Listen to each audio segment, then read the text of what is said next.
What if everything you trust, your money, your success, even the people you love, walks away when you need them the most? Life doesn't test us in our comfort. It tests us when the doors close, when the world turns silent, and when we are forced to stand alone. This is the story of Michael Anderson, an ordinary man who believed he had strong friends by his side. He met one friend every day, loved another deeply, and barely noticed the third. But when a sudden court case threatened to destroy his life, Michael learned a truth that most people realize too late. Not all friends can walk with you to the end. As fear, betrayal, and hope collide, Michael discovers who truly stands beside him when everything else fades away. This story is not just about friendship. It's about life, faith, and the unseen strength that saves us when nothing else can. Stay with this story until the end, because the final lesson may change the way you see your own life.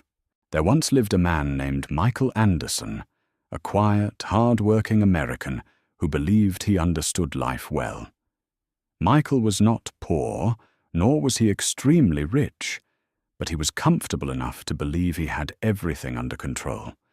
What gave him the greatest sense of security was that he believed he had 3 very strong friends in his life. The first friend was someone Michael met every single day.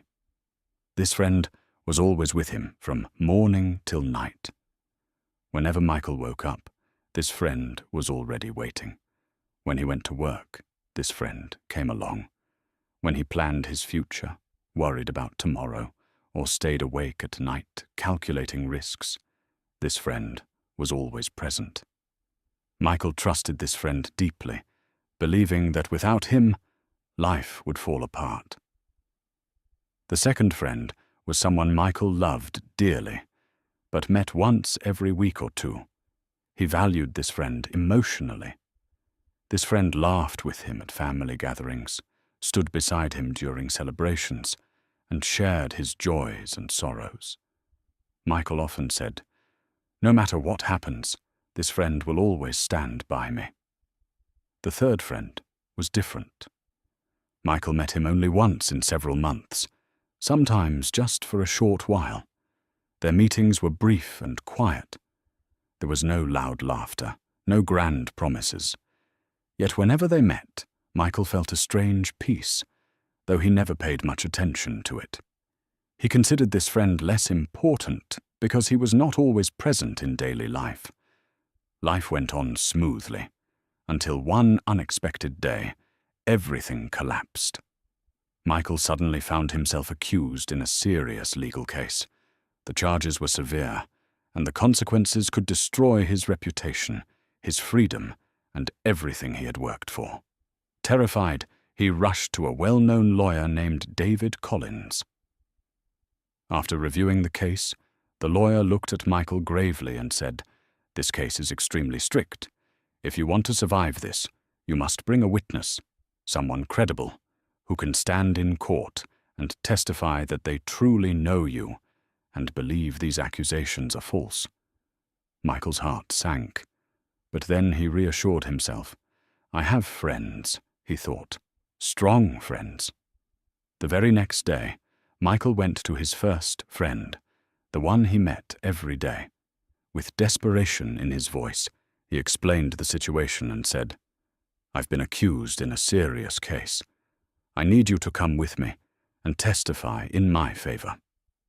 The first friend listened quietly and then replied, "Michael, yes, we've been together every day. You've taken care of me, worried about me, protected me. But when it comes to court, I cannot take even a single step with you.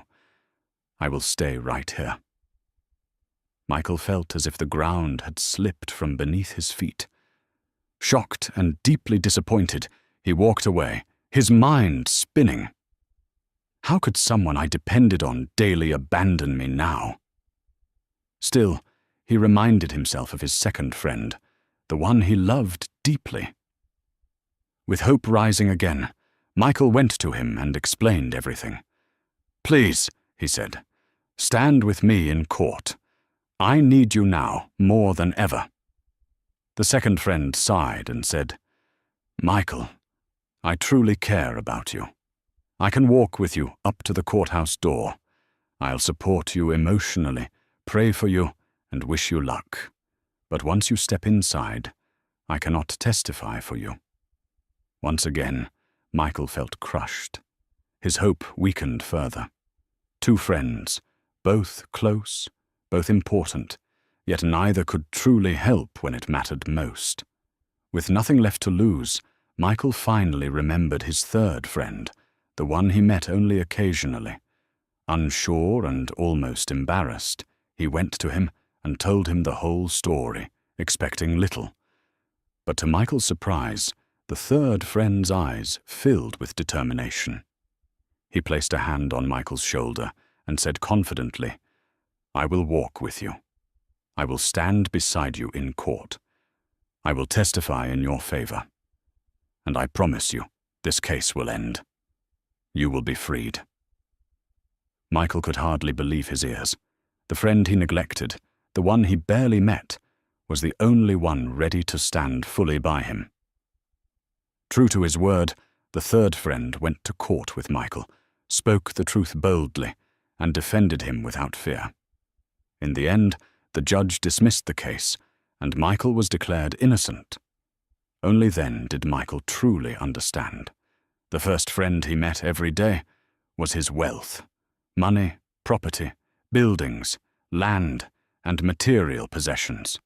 These were the things he worried about day and night, believing they were his greatest support.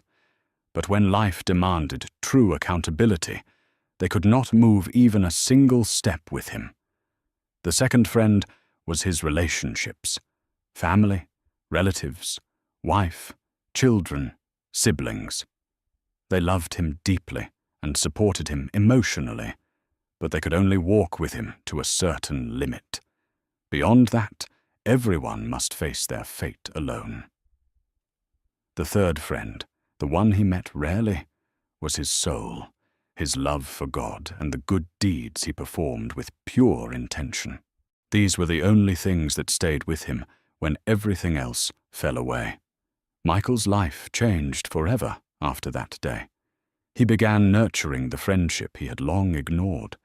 He focused less on possessions, respected relationships without attachment, and invested deeply in goodness, faith, and righteous actions. Because he learned the greatest truth of all: friends are not the ones who come when you cry. True friends are the ones who never let you cry at all. Life teaches us quietly. If this lesson meant something to you, let us know in the comments, and stay with the channel for more meaningful stories.